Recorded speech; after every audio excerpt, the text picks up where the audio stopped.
দর্শক স্বাগত জানাচ্ছি নির্বাচন নিয়ে এখন টেলিভিশনের নিয়মিত আয়োজন ভোটের ট্রেনে। পুরো ওই আয়োজন জুড়ে আপনাদের সঙ্গে আছি আমি বেলায়েত হোসাইন। আজকের পর্বের শুরুতেই জানবো বিএনপির চেয়ারম্যান তারেক রহমান এবং জামায়াতের আমির ডাক্তার শফিকুর রহমান নির্বাচনী প্রচারণায় কি বক্তব্য রেখেছেন, তাদের দুজনের কথাই আমরা শুনে আসবো। যতবার দেশ পরিচালনা করেছে আমরা চেষ্টা করেছি আমাদের সর্বশক্তি দিয়ে এলাকার উন্নয়ন করার জন্য। আমাদের সেই সকল অনেক কাজ এখনো আপনাদের এলাকায় চিহ্ন বহন করছে, আরো অনেক কাজ বাকি আছে। আমরা চাঁদাবাজি করি নাই, আপনারা সাক্ষী। আমরা বলেছিলাম আমাদেরকে মামলা হামলা করে নাজেহাল করা হয়েছে, খুন করা হয়েছে, গুম করা হয়েছে। আমরা এই ধরনের মিথ্যা মামলা দিয়ে কাউকে হয়রানি করব না, কোনো মামলা বাণিজ্য করব না। দর্শক, আজকের পর্বে আমরা আলোচনা করব আচরণবিধি লঙ্ঘন ও প্রতিকার নিয়ে। এই বিষয়ে আলোচনার জন্য আমার সঙ্গে স্টুডিওতে এসে যুক্ত হয়েছেন reporters forum for election and ডেমোক্রেসির সাবেক সভাপতি জনাব ইকরামুল হক সাইম। আমার সঙ্গে আছেন ভয়েস ফর রিফর্মের সহ আহ্বায়ক ফাহিম মাসরুর। আপনাদের দুজনকেই স্বাগত জানাচ্ছি আমাদের আজকের আলোচনায়। আজকে আমরা আচরণবিধি লঙ্ঘন এবং প্রতিকার এই বিষয়ে আলোচনা করব। শুরুতে একটু মাসরুর ভাই, আপনার কাছে একটু যেতে চাই। আজকে আপনারা একটা জরিপ করেছেন, আজকের জরিপটা একটু ব্যতিক্রম লেগেছে। এর আগে আপনাদের জরিপগুলোতে নির্বাচনে কারা জিতবে, কারা হারবে, বা কে কত শতাংশ ভোট পেতে পারে, এই ধরনের জরিপগুলো আমরা সাধারণত দেখেছি, যেগুলো নির্বাচনের রেজাল্টকে, ফলাফলকে প্রেডিক্ট করার মতো। কিন্তু আজকে দেখেছি আচরণবিধি নিয়ে আপনারা কিছু জরিপ, কিছু তথ্য দিয়েছেন। একটু আপনার কাছ থেকে সারাংশটা শুনতে চাই, কি উঠে এসেছে। মানে আচরণবিধির ব্যাপারে নাকি? আচরণবিধির ব্যাপারে না, আচরণবিধির ব্যাপারে আমরা দেখেছি যে ভোটাররা, যদিও আমাদের শহরের যারা আমরা মিডিয়ার সাথে বেশি কানেক্টেড, তারা মনে করছে যে স্থানীয় পর্যায়ে অনেক ধরনের সহিংসতা ঘটনা ঘটছে, কিন্তু প্রায় 70% মতো মানুষজন, লোকাল যখন আমরা সার্ভে করেছি তখন তাদের 70% মতো মানুষ বলেছে যে তাদের এরিয়াতে কোনো আসলে সহিংসতা বা ওরকম কোনো ঘটনা ঘটেনি। তো এবং জেনারেলি লোকজন মনে করছে যে আমার প্রায় 75%-এর বেশি লোক মনে করছে যে ইলেকশন সুষ্ঠু হবে। এবং সেটা আমরা এরকম সার্ভেও আজ থেকে 4-5 মাস আগে যখন করেছিলাম তখনকার থেকে কিন্তু এখন লোকে মনে করছে যে ইলেকশন মানে সুন্দরভাবে এবং শান্তিপূর্ণভাবে হওয়ার সম্ভাবনা বেড়েছে।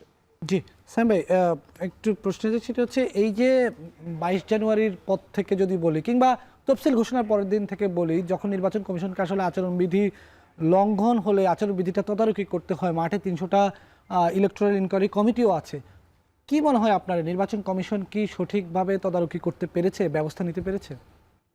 নির্বাচন কমিশন হয়তো ব্যবস্থা নিচ্ছে, কিন্তু আমরা যদি দৃশ্যমান দেখি, সেখানে তফসিল ঘোষণার পর 4টি হত্যার ঘটনা ঘটেছে।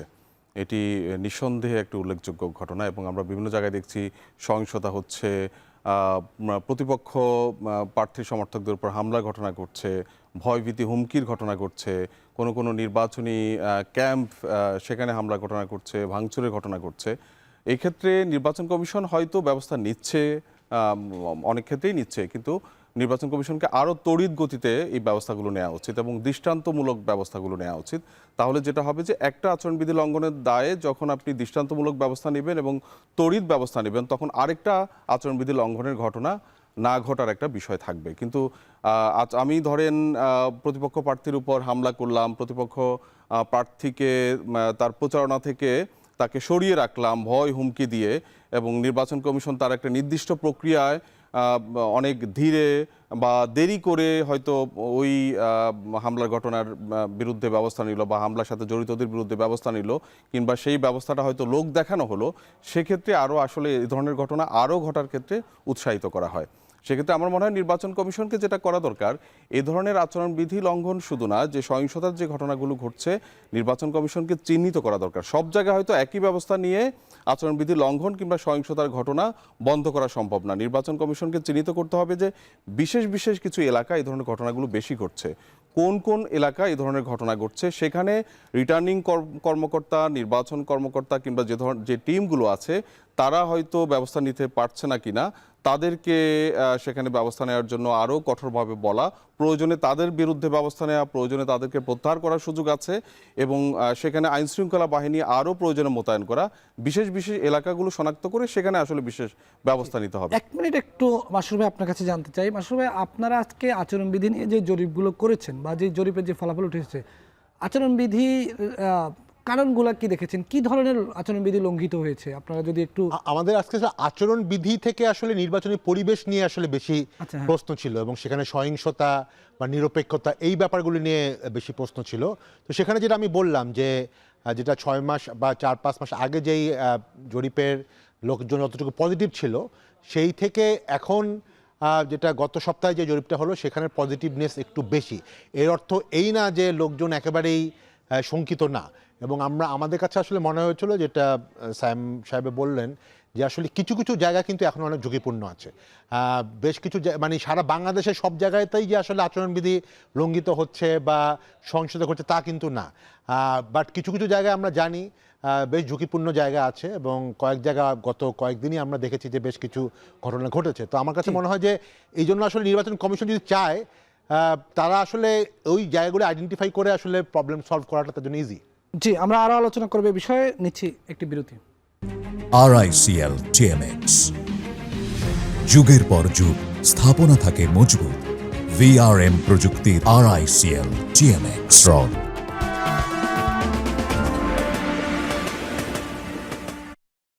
দর্শক স্বাগত আরেকবার, দেখছেন ভোটের ট্রেন, সঙ্গে আছি আমি বেলায়েত হোসেন।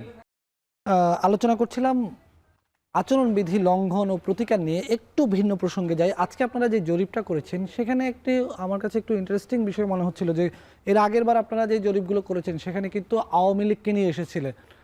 এবার আমি যতদূর জানি যে আপনারা আওয়ামী লীগের জরিপটি করেন না, কারণ প্রতীকে আওয়ামী লীগের নৌকা প্রতীকটি নেই। আওয়ামী লীগের সেই ভোটগুলো কোন দিকে যাচ্ছে?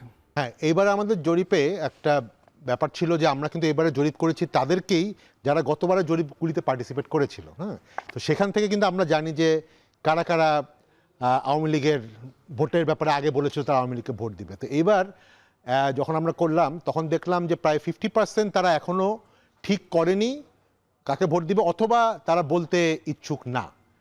বাট যেই 50%-এর মতো, অ্যারাউন্ড 50%-এর মতো বলেছে তাদের মধ্যে 2/3 বিএনপিকে তারা ভোট দিবে এবং 1/3-এর মতো রাফলি জামাতকে ভোট দিবে। তো দেখা যাচ্ছে যে আওয়ামী লীগের যে ভোটটা মানে শিফট হচ্ছে, আওয়ামী লীগের অনেক সাপোর্টার হয়তো ভোট দিতেই যাবে না, কিন্তু যারা যাবে তাদের মধ্যে মানে একটা মেজরিটি অংশ বিএনপির দিকে ভোট দেওয়ার ব্যাপারে আমাদের কাছে জানিয়েছে। তো এই জন্য হয়তো আওয়ামী লীগের ভোটের বেনিফিটটা বিএনপি পাবে বেশি যতটুকু না জামাত পাবে।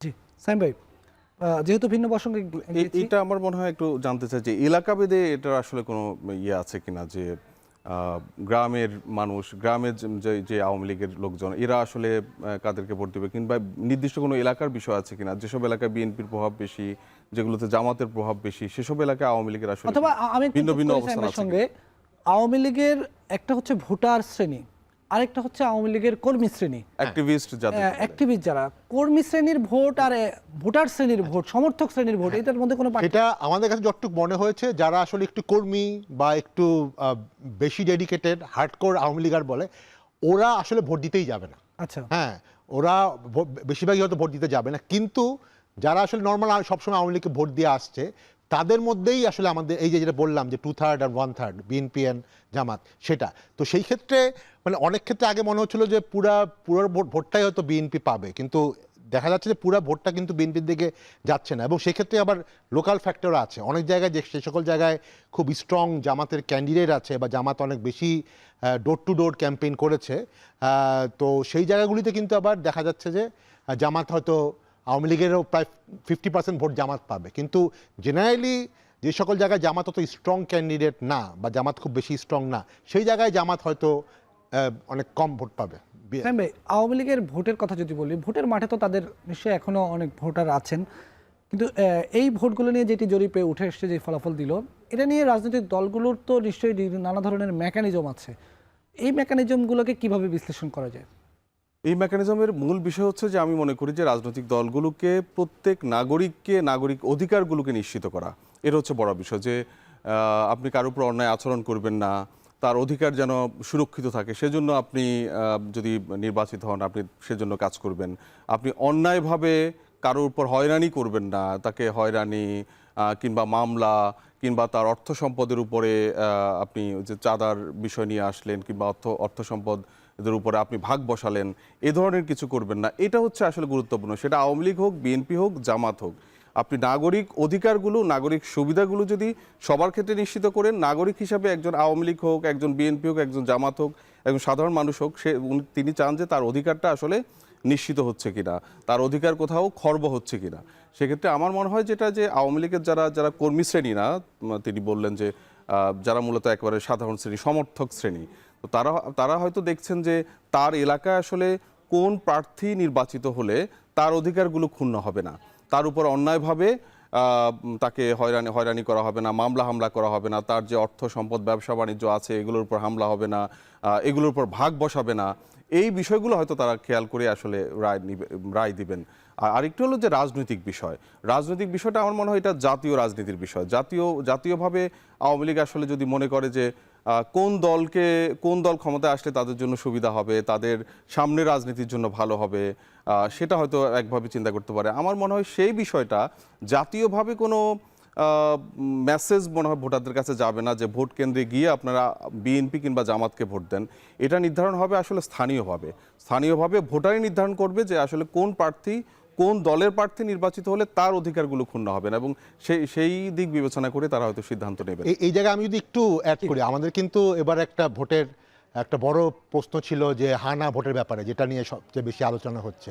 ইন্টারেস্টিংলি হচ্ছে আমরা দেখেছি যে মানে হা ভোটের পক্ষে কিন্তু এখনো আমাদের সার্ভে অনুযায়ী প্রায় 70 to 80% লোক কিন্তু আসলে হা ভোট দিবে, বাট বাকি 10% লোক বা 15%-এর মতো লোক এখনো বলছেন না ভোট দিবে, এবং অনেকে জানে না যে কি জিনিসটা। জি, আর আপনারা যুক্ত থাকুন আমাদের সঙ্গে, আরো আলোচনা করবো। নিচ্ছি আরেকটি বিরতি।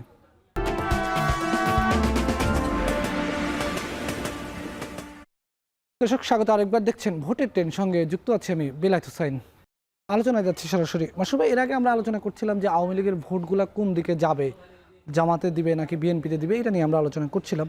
কিন্তু আরেকটি জিনিস আমার জানার আছে, আপনাদের জরিপে এই ধরনের কোনো তথ্য উঠে এসেছে কিনা যে এই যে গণভোট হ্যাঁ এবং না, এই হার ক্ষেত্রে আওয়ামী লীগের ভোটারদের অবস্থানটা কি, না এর ক্ষেত্রে অবস্থানটা কি? জি, ওভারঅল যদি বলি, যে যাদেরকে নিয়ে সার্ভে করা হয়েছিল তাদের মধ্যে 60% বলেছে তারা হা ভোট দিবে। টোটাল আওয়ামী লীগের না, মানে টোটালের মধ্যে, হ্যাঁ। আর 6.8 মানে 7%-এর মতো না, আর বাকি প্রায় 30% বলছে তারা এই রেফারেন্ডাম গণভোট সম্পর্কে জানে না বা তারা দিবে না। এটা হচ্ছে ওভারঅল। আর আমি যদি শুধু আওয়ামী লীগেরটার মধ্যে ভাগ করি, ইন্টারেস্টিংলি আওয়ামী লীগের মধ্যে 49% বলেছে, যারা আওয়ামী লীগ সাপোর্ট করে তাদের মধ্যে 49%, প্রায় 50%-এর মতো বলেছে তারা হা ভোট দিবে। আওয়ামী লীগের অর্ধেক মানুষ বলেছে তারা, অর্ধেক ভোটার বলেছে তারা হা ভোট দিবে, which is very surprising. And also প্রায় 10%-এর মতো বা 11%-এর মতো লোক বলেছে তারা না দিবে, এবং প্রায় 40%-এর মতো বলেছে যে তারা এটা সম্পর্কে জানে না বা তারা এখন ডিসিশন নেয় না। না ভোটের ইয়েটা কত বলছিলেন হারটা? হা হচ্ছে আওয়ামী লীগের মধ্যে হা হচ্ছে 49%, আর না হচ্ছে 11%। তাহলে তো আওয়ামী লীগের মধ্যেই হা এবং না ব্যবধানটা অনেক বেশি। ভাই, আপনার কাছে একটু জানতে চাই, এই যে হা এবং না নিয়ে মাঠে নানা ধরনের কথা শোনা যাচ্ছে, বিশেষ করে কেউ বলছে যে যদি হা ভোট জিতে যায় সংবিধানে বিসমিল্লাহ থাকবে না, কেউ বলছে যে হা ভোট জিতে গেলে এই সরকার আরও 180 দিন থাকবে, আবার না ভোট নিয়ে কথা আসছে। এই হা এবং না এর যে ধোঁয়াশা তৈরি হয়েছে মানুষের মধ্যে, এই ধোঁয়াশার মধ্যে কি রাজনৈতিক দলগুলোর কোনো দায় আছে? হ্যাঁ, নিশ্চয়ই দায় আছে। প্রথমত হচ্ছে যে ওনাদের যে জরিপ, তাতে আওয়ামী লীগের 50% মানুষ হ্যাঁ ভোটের পক্ষে থাকা, এটা কিন্তু একটা বিশাল বিষয়। আপনি অনেক ধোঁয়াশা থাকুক, সেই ধোঁয়াশার মধ্যে আওয়ামী লীগের 50% মানুষ হ্যাঁ ভোটের পক্ষে থাকা, এবং না ভোটের পক্ষেও কিন্তু খুব বেশি মানুষ না, অনেকে আছে যে এখন হয়তো কনফিউশনে আছে। আওয়ামী লীগেরও অনেকে আছে কনফিউশনে আছে, কিন্তু না ভোটের পক্ষে সম্ভবত 10%-এর মতো, 10%-এর কাছাকাছি, এবং টোটালও না ভোটের পক্ষে ওনাদের যেই জরিপ, তাতে 10%-এর মতোই আসে। না, টোটালে আরো কম, টোটালের মধ্যে 7%। তো তার মানে হচ্ছে যে হ্যাঁ ভোটের পক্ষে কিন্তু বড় জনগোষ্ঠীটা আছে, 60%-এর বেশি বড় জনগোষ্ঠী, তার মধ্যে 50%-এর বেশি আওয়ামী লীগ হ্যাঁ ভোটের পক্ষে, তা ওনাদের জরিপ অনুযায়ী। এবং আমি বাকি দলভেদে জরিপ যেটা দেখলাম যে বিএনপিও প্রায় 65%-এর বেশি বিএনপির লোকজন হ্যাঁ ভোটের পক্ষে, এবং জামাতের হয়তো 67 বা 67 জামাত এনসিপি, সরি 77 জামাতের মধ্যেও কি না ভোট? 77 হ্যাঁ, জামাত আর এনসিপির মধ্যে খুবই কম, 3.5%-এর মতো না ভোট। জামাত এনসিপির মধ্যে না ভোট দেওয়ার লোক আছে, কিন্তু খুবই কম। বিএনপির মধ্যে কিন্তু প্রায় 9% না ভোট। তাতে আমার কাছে মনে হচ্ছে যে এখানে আসলে ওনাদের যেই পরিসংখ্যান বা গবেষণা বা জরিপ, তাতে হা ভোটের এখানে জয়ের ব্যাপারে কোনো কনফিউশন নাই। হা ভোটই জয় পাচ্ছে। একটা নির্দিষ্ট জনগোষ্ঠী আছে, তারা হয়তো এখনো কনফিউশন আছে, এখনো হয়তো বুঝে উঠছে না। আপনি যেটা বলছেন যে এই যে না বুঝে ওঠার কারণে রাজনৈতিক দায় আছে, রাজনৈতিক দায় তো অবশ্যই আছে। প্রথমত হচ্ছে যে এই এখনকার যে হা ভোট না ভোট হচ্ছে, এটা কিন্তু একটা সরল প্রশ্নে হচ্ছে না। আগের যে হা ভোট না ভোটগুলো হয়েছিল সরল একটা প্রশ্নে হচ্ছে যে আপনি অমুককে রাষ্ট্রপতি মানেন না, কিংবা আপনি সংসদীয় পদ্ধতি চান না, রাষ্ট্রপতি শাসিত পদ্ধতি চান, এগুলো খুবই একেবারে সরল প্রশ্ন ছিল। এই সরল প্রশ্নের আনসার দেওয়া খুবই সহজ ছিল। কিন্তু এবারের এই হা না ভোটের যে ব্যবস্থা, অর্থাৎ জুলাই সনদের ব্যবস্থার জন্য কিন্তু 8 মাস কিন্তু ঐকমত্য কমিশন কাজ করেছে, এবং তার আগে বিভিন্ন সংস্কার কমিশনগুলো কাজ করেছে। তো এবারের কিন্তু বিষয়বস্তুটা বড়, 4টা প্রশ্ন সেখানে আছে। এই 4টা প্রশ্ন একটা আনসার দিয়ে আপনাকে দিতে হচ্ছে। তো এই 4টা প্রশ্ন হয়তো সবাই বুঝবে না, বিশেষ করে সংবিধানের বিষয়গুলো সবার পক্ষে বুঝে ওঠা সম্ভব নয়। এখন আপনি যতই বলেন সরকার প্রচার প্রচারণা করছে কি করছে না, সরকার করতে পারে কি পারে না, সেটা তো ভিন্ন প্রশ্ন। কিন্তু যতই প্রচার প্রচারণা করা হোক, এই জুলাই সনদের বিষয়বস্তু সবাইকে একেবারে সঠিকভাবে বোঝানো, এটা বাংলাদেশের যেই জনগোষ্ঠী বিভিন্ন রকম মানে শিক্ষাগত অবস্থায়, তাদের মধ্যে আসলে বোঝানো খুব সহজ না। এখানে কনফিউশনটা যেটা ক্রিয়েট হয়েছে, প্রথমত মনে হয়েছিল যে এই জুলাই সনদটা বোধহয় আওয়ামী লীগের বিপক্ষে, একেবারে আওয়ামী লীগের সরাসরি বিপক্ষে, যেহেতু এই গণ অভ্যুত্থানে তাদের একটা পরাজয় হয়েছে। কিন্তু যেহেতু এই পরিসংখ্যানে এসেছে আওয়ামী লীগের একটা পক্ষ হা ভোটের, একটা বড় পক্ষ হা ভোটের পক্ষে আছে, তাতে মোটামুটি মানুষের মধ্যে এই ধারণাটা আছে যে এটা কিন্তু আওয়ামী লীগ বিএনপি জামাতের ইস্যু না, এই ইস্যুটা হচ্ছে টোটালি রাষ্ট্র সংস্কার, এবং যেন ফ্যাসিবাদ আবার সৃষ্টি না হয়। জি, অনেক ধন্যবাদ আপনাদেরকে। যুক্ত থাকুন, আমরা নিচ্ছি আরেকটি বিরতির পর ফিরে এসে আবার আলোচনা করব।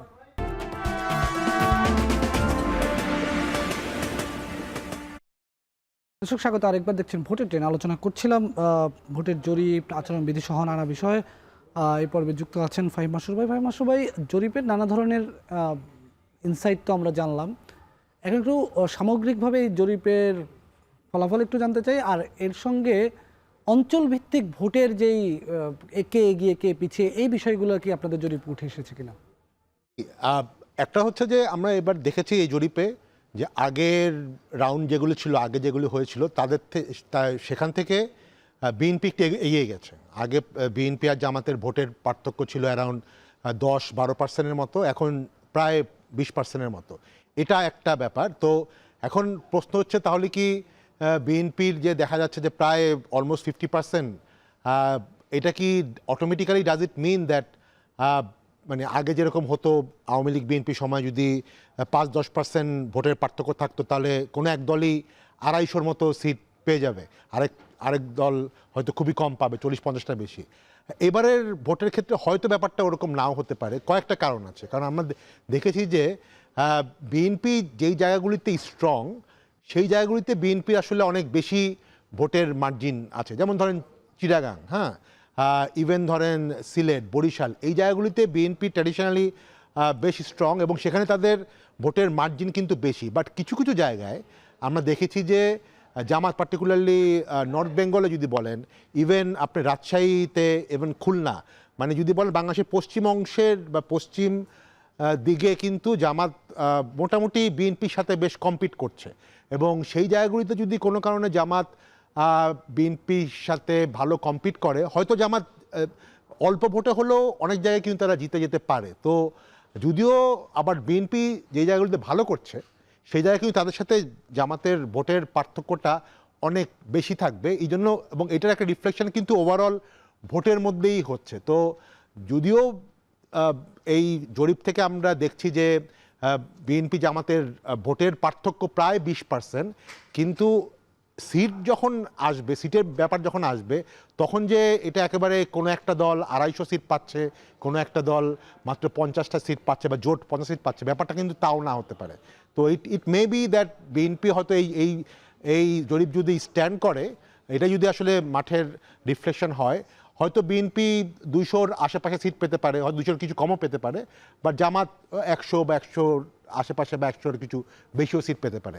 এটা হচ্ছে সোফার আমাদের অ্যানালাইসিস। ঢাকার আসনগুলো নিয়ে কি কোনো আচ্ছা, ঢাকা শহর, ঢাকা বিভাগ তো আসলে অনেক বড়, এবং এইখানে আসলে বেশিরভাগ জায়গায় পার্টিকুলারলি ময়মনসিংহের সাইডে সবসময় বিএনপি অনেক বেশি স্ট্রং, এবং ঢাকার অন্যান্য বিভাগগুলিতেও বিএনপি স্ট্রং। ঢাকা শহরে যদি বলেন, ঢাকার তো প্রায় 20টা আছে ঢাকা জেলায়, সেখানে কিন্তু আমরা দেখছি যে ভালো কম্পিটিশনের একটা আভাস পাওয়া যাচ্ছে। এখানে আসলে কোনো একদিকেই পুরো একচেটিয়া ব্যাপার না, এবং এক্ষেত্রে হয়তো সিট বেশিরভাগ হয়তো বিএনপি পাবে, বাট এখানে এবং ঢাকায় কিন্তু আসলে জামাত সব একাই কম্পিট করছেন। এর মধ্যে এনসিপির বোধহয় প্রায় 5 জন আছে, তার আবার আরেকজন খেলাফতের একজন আছে। তো এইবার হয়তো বিএনপি ঢাকার 20টার মধ্যে হয়তো মেজরিটি পাবে, বাট নট নেসেসারিলি যে তারা পুরো ঢাকাটা 20টা সিটের 20টাই পাবে, এরকম টেন্ডেন্সি কিন্তু বোঝা যাচ্ছে না। আপনারা এই জরিপটা যে করেছেন, কতজন মানুষের স্যাম্পল কালেকশন করেছেন? আচ্ছা, যেটা আগে বললাম যে এই জরিপটা কিন্তু করা হয়েছে আগের 2টা জরিপে যে সকল স্যাম্পল ছিল, তো সেই স্যাম্পলগুলো প্রায় 20,000-এর মতো ছিল। তো তাদেরকে কিন্তু এবার ফোন করা হয়েছে, তাদেরকে কিন্তু এই আগের বারগুলিতে তাদের ঘরে ঘরে যাওয়া হয়েছিল। এবার আসলে অল্প সময়ের জন্য তাদেরকে ফোন করা হয়েছিল। এই 20,000-এর মধ্যে থেকেই প্রায় 5 থেকে 6,000-এর মতো লোককে ফোন করা হয়েছিল, এবং সেটার উপর ভিত্তি করে আজকে এই জরিপটা পাবলিশ হলো। জি, অনেক ধন্যবাদ আমাদের সঙ্গে আলোচনায় যোগ দেওয়ার জন্য। দর্শক, এই ছিল আমাদের আজকের ভোটের ট্রেনের আয়োজন। সাথে থাকার জন্য ধন্যবাদ।